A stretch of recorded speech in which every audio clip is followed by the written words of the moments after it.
Friends, welcome to विश्वा study point. विश्वा study point में आपका स्वागत है। आज हम समान ज्ञान के कुछ इंपॉर्टेंट क्वेश्चन देखेंगे जो अक्सर एग्जाम में पूछे जाते हैं। सभी क्वेश्चन किसी न किसी एग्जाम में आए हुए हैं क्वेश्चन, तो बहुत अच्छे क्वेश्चन का ये कलेक्शन है। तो वीडियो को लास्ट तक जरूर देखें, इससे आपका जीके या जीएस में 1 या 2 नंबर तैयार हो सकता है। तो आइए चलिए स्टार्ट करते हैं। स्टार्ट करने से पहले अगर वीडियो अच्छा लगे, मेरे प्रयास अच्छा लगे, तो please like, subscribe and share जरूर करें। इससे हमको मोटिवेशन मिलेगा और आगे अच्छे से अच्छे वीडियो लाएंगे। आप लोग के लिए बहुत प्रयास करेंगे, इसके लिए बहुत हेल्प होगा। तो प्लीज़ आप लाइक सब्सक्राइब जरूर करें। तो आज का जो पहला क्वेश्चन है, भारत में जैव विविधता कहाँ पाई जाती है? जो मतलब भारत में जैव विविधता होती है सबसे ज़्यादा कहाँ पाई जाता है? हिमाचल में, केरल में, जम्मू कश्मीर, असम में। तो सबसे ज़्यादा जैव विविधता जो पाई जाती है आपकी केरल में पाई जाती है। तो इसका आंसर जो है बी पार्ट, केरल। अगला क्वेश्चन है, सत्य शोधक समाज की स्थापना किसने की थी? डॉक्टर बी आर अम्बेडकर ने, महात्मा गांधी ने, ज्योतिराव फूले ने, दयानंद सरस्वती ने। तो सत्य शोधक समाज की स्थापना की थी आपकी ज्योतिराव फूले ने। तो इसका आंसर जो है आपका सी पार्ट।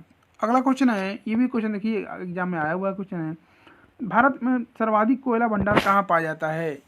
त्रिपुरा में, झारखंड में, मणिपुर में, छत्तीसगढ़ में। तो पूरे भारत में सर्वाधिक जो कोयला भंडार है वो आपका झारखंड के झरिया में पाया जाता है। तो इसका आंसर जो है आपका ए पार्ट, झारखंड। झारखंड राज्य में सबसे ज़्यादा कोयला पाया जाता है। अगला क्वेश्चन है, भारत का सबसे अधिक बाढ़ग्रस्त राज्य कौन सा है? वो कौन सा राज्य इसमें सबसे ज़्यादा बाढ़ आता रहता है? असम, आंध्र प्रदेश, बिहार, उत्तर प्रदेश। तो आपका बिहार राज्य है। बिहार राज्य में अक्सर हमेशा सबसे ज़्यादा बाढ़ आता रहता है। सी पार्ट इसका आंसर हो गया।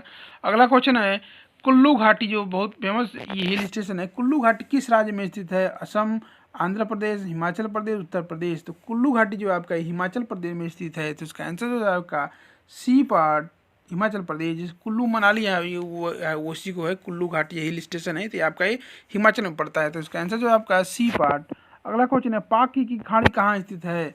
कच्छ की खाड़ी तथा खंबात की खाड़ी के बीच, अंडमान तथा निकोबार द्वीपों के बीच, मन्नार की खाड़ी तथा बंगाल की खाड़ी के बीच, और लक्षद्वीप तथा मालदीव के बीच।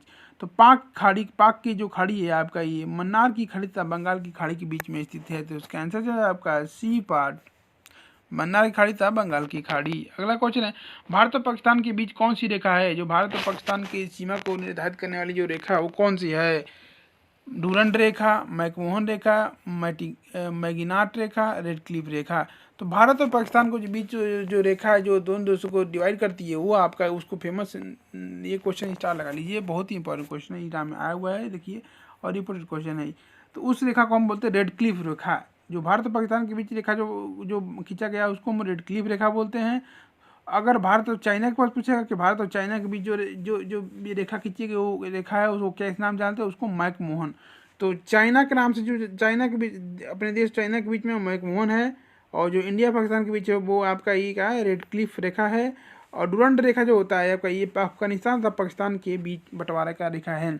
तीनों क्वेश्चन नंबर क्या इस्तेमाल हुआ? डूरंड रेखा जो आपका पाकिस्तान तथा अफगानिस्तान के बीच रेखा बनाता है, बॉर्डर डिवाइड करते हैं।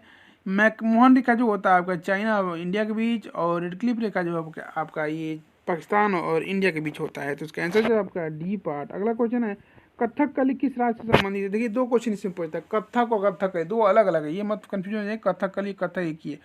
कथकली किस राज्य से संबंधित है? आंध्र प्रदेश, कर्नाटक, केरल, तमिलनाडु। तो कथकली जो आपका एक केरल से संबंधित है। तो इसका आंसर जो है आपका सी पार्ट। अब दूसरा एक कथक पूछता है, कथक कहाँ का लोक नृत्य गीत है? तो कथक आपका उत्तर प्रदेश का लोक नृत्य गीत है। अगला क्वेश्चन है, द ओरिजिन ऑफ स्पीसीज। ये भी इंपॉर्टेंट क्वेश्चन है, एग्जाम में आया हुआ क्वेश्चन है, ये आपका साइंस क्वेश्चन बन सकता है। द ओरिजिन ऑफ स्पीसीज के लेखक कौन हैं? Charles Robert Darwin, James Watson, Jain Goodall, Louis Pasteur. तो जो ओरिजिन ऑफ स्पीसीज के लेखक है आपका ये है चार्ल्स रॉबर्ट डार्विन। तो इसका आंसर जो है आपका ए पार्ट, चार्ल्स रॉबर्ट डार्विन, जिन्होंने पुस्तक लिखी थी origin of species. Important question है, इसको याद कर लीजिए। भारत की पहली महिला मुख्य आयुक्त कौन सी थी? मीरा कुमारी, प्रतिभा देवी, वी.एस. रामा देवी, निर्मला सीतारमण। तो भारत की पहला मुख्य चुनाव आयोग जो चीफ कमिश्नर ऑफ इंडिया थी आपका वी.एस. रामा देवी थी। तो इसका आंसर जो है आपका सी पार्ट। अगला क्वेश्चन है, कैंपोस और लानोस घास के मैदान होते हैं अलग अलग, तो उसमें कैंपोस और लानोस घास के मैदान कहाँ पाए जाते हैं? ऑस्ट्रेलिया में, मध्य एशिया में, दक्षिण अमेरिका में, पूर्वी एशिया में। तो कैंपोस और लानोस घास के मैदान जो आपका दक्षिणी अमेरिका में पाए जाते हैं। तो इसका आंसर जो है आपका सी पार्ट। अगला क्वेश्चन है, राष्ट्रीय जल अकादमी कहाँ स्थित है? जो राष्ट्रीय जल अकादमी है वो कहाँ स्थित है? नई दिल्ली में, कोलकाता में, पुणे में, चेन्नई में। तो राष्ट्रीय जल अकादमी आपका ये कोलकाता में स्थित है, तो इसका आंसर जो आपका बी पार्ट कोलकाता। अगला क्वेश्चन है, स्वच्छ ईंधन का उदाहरण क्या है? कोक, प्रोपेन, पेट्रोल, मोम। तो इन चारों में से स्वच्छ ईंधन का जो एग्जाम्पल है आपका ये बी पार्ट प्रोपेन। जो प्रोपेन होता है आपका ये आपका स्वच्छ ईंधन का उदाहरण है। इसका आंसर जो आपका बी पार्ट। अगला क्वेश्चन है, प्रकाश ऊर्जा किससे फैलाई जा सकती है? वर्षा बिंदुओं की एक बौछार से, एक समतल दर्पण से, एक उत्तल लेंस से, एक उत्तल एक अवतल लेंस के समय से। तो प्रकाश ऊर्जा जो इससे फैलाई जा सकती है आपका एक वर्षा बिंदुओं की एक बौछार से। तो इसका आंसर जो आपका ए पार्ट। अगला क्वेश्चन है, नाथुला दर्रा। देखिए ये very very important question, star लगा 1 2 3 4 5, 5 स्टार लगा दिए। नाथुला दर्रा या नाथुला पास जो बोलते हैं, नाथुला दर्रा किस राज्य में स्थित है? अरुणाचल प्रदेश में, असम में, मेघालय में या सिक्किम में। तो आपका ये नाथुला दर्रा आपका ये सिक्किम में स्थित है। तो उसका आंसर जो है आपका डी पार्ट सिक्किम में। इंपॉर्टेंट क्वेश्चन है, इसको याद कर लीजिए कोई। भारत में मानसून का आगमन कब होता है? मई माह में, जून माह में, जुलाई माह में, नवंबर माह में। तो भारत में मानसून का आगमन जो होता है आपका ये जून माह में होता है। तो उसका आंसर जो है आपका बी पार्ट जून माह। अगला क्वेश्चन है, भारत के किस राज्य में मानसून का आगमन सबसे पहले होता है? असम, पश्चिम बंगाल, महाराष्ट्र, केरल। तो आपका ये सबसे पहले जो राज्य में मानसून का आगमन होता है आपका केरल में होता है। तो उसका आंसर जो आपका डी पार्ट केरल। केरल में सबसे पहले मानसून या वर्षा आती है। भारत का सर्वाधिक खनिज युक्त शैल तंत्र कौन सा है? धारवाड़ तंत्र, विंध्य तंत्र, कुडप्पा तंत्र, गोंडवाना तंत्र। तो भारत का जो सर्वाधिक खनिज युक्त तंत्र है आपका उसको धारवाड़ तंत्र है। तो उसकी आपका कर्नाटक में स्थित है। तो उसका आंसर जो है आपका ए पार्ट धारवाड़ तंत्र। अगला क्वेश्चन है, भारत में सबसे ज़्यादा हाथी कहाँ पाए जाते हैं? दुधवा उद्यान, काजीरंगा उद्यान, मानस उद्यान और नंदा देवी उद्यान। तो आपका मानस उद्यान है, वहाँ सबसे ज़्यादा हाथी पाए जाते हैं। तो इसका आंसर जो है आपका सी पार्ट मानस उद्यान है। कभी ये पूछता है कि मानस उद्यान किस राज्य में है? तो मानस उद्यान आपका असम राज्य में है। तो इसका आंसर जो है आपका सी पार्ट। अगला क्वेश्चन है, सतीश धवन अंतरिक्ष केंद्र किस राज्य में स्थित है? जो सतीश धवन अंतरिक्ष केंद्र है किस राज्य में स्थित है? केरल में, मध्य प्रदेश में, गुजरात में, आंध्र प्रदेश में। तो सतीश धवन अंतर्राष्ट्रीय केंद्र जो है आपका ये आंध्र प्रदेश में स्थित है। तो उसका आंसर जो है आपका डी पार्ट आंध्र प्रदेश। अगला क्वेश्चन है, श्रीहरिकोटा द्वीप कहाँ स्थित है? जो हरिकोटा द्वीप है कहाँ स्थित है? चिल्का झील के निकट, गोदावरी मुहाने के निकट, महानदी मुहाने के निकट और पुलकित झील के निकट।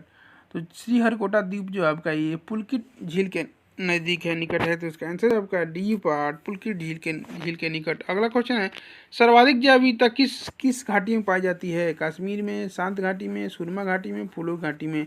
सर्वाधिक जैव विविधता जो पाई जाती है आपका शांत घाटी में पाई जाती है। तो इसका आंसर जो है हो जाएगा आपका बी पार्ट शांत घाटी। अगला क्वेश्चन है, गोखले के राजनीतिक गुरु कौन थे? जो गोपाल कृष्ण गोखले थे उनके राजनीतिक गुरु कौन थे? उनका क्या नाम था? एमजी रानाडे, राजा राम मोहन राय, रविन्द्रनाथ टैगोर, बाल गंगाधर तिलक। तो गोखले के जो राजनीतिक गुरु थे आपका वो थे एमजी रानाडे। गोपाल कृष्ण गोखले के जो गुरु थे वो आपके थे एमजी रानाडे थे। उसका आंसर है आपका ए पार्ट वही पूछ रहा है। विश्व का सबसे बड़ा महासागर कौन सा है? अटलांटिक महासागर, प्रशांत महासागर, हिंद महासागर, आर्कटिक महासागर। तो पूरे विश्व का जो सबसे बड़ा महासागर है आपको प्रशांत महासागर है। तो इसका आंसर जो है आपका बी पार्ट प्रशांत महासागर। बी पार्ट इसका आंसर हो गया प्रशांत महासागर सबसे बड़ा महासागर है। अगला क्वेश्चन है, सिंधु नदी का उद्गम स्थान क्या है? सिंधु नदी जो है उसका उद्गम स्थान कहाँ है? हिमालय श्रृंखला में, काराकोरम श्रृंखला में, हिंदुकुश श्रृंखला में और कैलाश श्रृंखला में। तो सिंधु नदी का जो उद्गम है आपका कैलाश श्रृंखला में है। तो इसका आंसर जो है आपका डी पार्ट। अगला क्वेश्चन है, भूकंप की तीव्रता किस में मापी जाती है? किस पैमाने पर मापी जाती है? रूलर पैमाने पर, हेक्टेयर में, रिक्टर पैमाने पर, डेसिबल में। तो भूमि की तीव्रता की जो मापी जाती है आपका डेसिबल यूनिट में मापी जाती है। तो इसका आंसर जो है आपका डी पार्ट डेसिबल में। अगला क्वेश्चन है, विश्व पर्यावरण दिवस कब मनाया जाता है? देखिए ये भी इंपॉर्टेंट क्वेश्चन है, रिपीटेड क्वेश्चन स्टार लगा लीजिए, आता है क्वेश्चन ये। विश्व पर्यावरण दिवस कब मनाया जाता है? 2 मार्च को, 5 जून को, 10 जून को और 15 सितंबर को। तो विश्व पर्यावरण दिवस जो आपका मनाया जाता है ये 5 जून को मनाया जाता है। बहुत फेमस है आपका विश्व वर्ल्ड इन्वायरमेंटल डे, तो इसका आंसर जो है आपका बी पार्ट 5 जून को। अगला क्वेश्चन है, आज का 37वां क्वेश्चन है, किस ग्रह को सुबह का तारा या भोर का तारा भी कहते हैं? बुध को, शुक्र को, मंगल को, शनि को।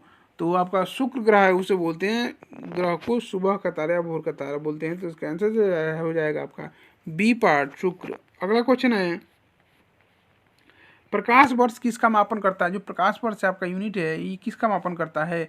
बहुत लंबी दूरियों का, वर्षों में समांतराल का, किसी वर्ष में पृथ्वी पर प्राप्त होने वाले प्रकाश की मात्रा का, परमाणु के द्रव्यमान का। तो प्रकाश वर्ष जो होता है आपका ये बहुत लंबी दूरी के मापन के लिए यूज होता है, तो इसका आंसर जो है आपका ए पार्ट हो गया।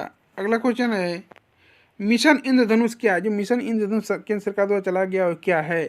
बुलेट ट्रेन परियोजना, कृषि विकास, महिला सशक्तिकरण, पूर्ण प्रतिरक्षण। तो आपका मिशन मिशन इंद्रधनुष जो है आपका ये पूर्ण प्रतिरक्षण है, तो इसका आंसर जो है आपका डी पार्ट पूर्ण प्रतिरक्षण। अगला क्वेश्चन है, विश्व में सबसे लंबी सीमा वाला देश कौन सा है? जो विश्व में सबसे लंबी सीमा वाला देश कौन सा है? चीन, इंडोनेशिया, कनाडा और ऑस्ट्रेलिया। तो इसका आंसर जो है आपका ये पार्ट, इसका आंसर जो है आपका सी पार्ट, जो सी पार्ट ऑफ कनाडा है आपका ये विश्व में सबसे लंबी सीमा वाला, ये इसकी जो सीमा है बहुत सबसे लंबी है, चाइना से भी लंबी है, तो इसका आंसर जो है आपका कनाडा हो जाएगा। ये यूनिक क्वेश्चन है, सब लोग को मालूम होगा कि चाइना सबसे बड़ा है तो उसका होगा, लेकिन चाइना का नहीं है, ये कनाडा का है, तो इसका आंसर जो है हो जाएगा आपका सी पार्ट कनाडा।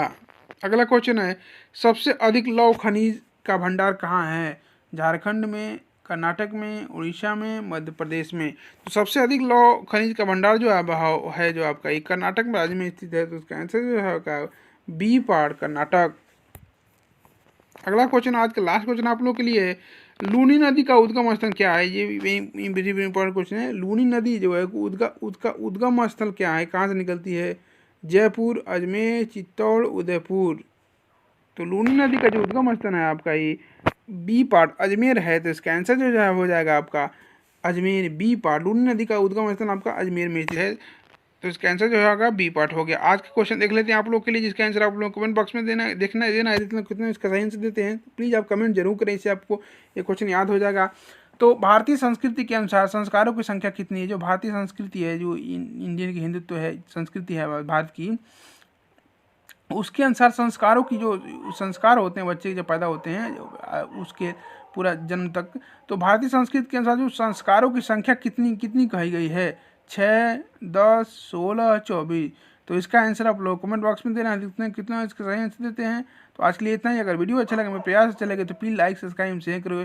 आज के लिए इतना ही। Thanks for watching my video. Thank you so much.